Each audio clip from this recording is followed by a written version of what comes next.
ఆంధ్రప్రదేశ్ రాష్ట్రంలో ఆ రోజు సమైక్య ఆంధ్రప్రదేశ్లో కానీ ఇప్పుడు నవ్య ఆంధ్రప్రదేశ్లో కానీ మరే ఏ నేతకు దక్కని గౌరవం నాకు దక్కింది. ఇన్ని సంవత్సరాలు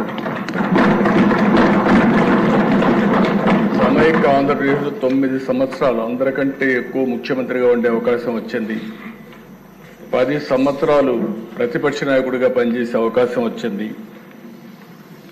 అదే మరి ఇక్కడ ఒకసారి రెండోసారి ముఖ్యమంత్రిగా ఒకసారి ప్రతిపక్షంలో పనిచేసే అవకాశం ప్రజలు ఇచ్చారు. అదే ఇంకొక విధంగా దిశ అనునిత్యం కష్టపడి పనిచేయడం, నిజాయితీగా ఉండడం, అనుక్షణం ప్రజలు వాళ్ళ బిడ్డల సంక్షేమమే ధ్యేయంగా పనిచేస్తూ వచ్చాను.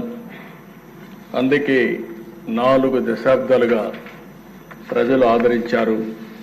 వాళ్లకు నా జీవితాంతం కూడా రుణపడి ఉంటానని చెప్పి మరొక్కసారి ప్రజలందరికీ విజ్ఞప్తి చేస్తున్నాను.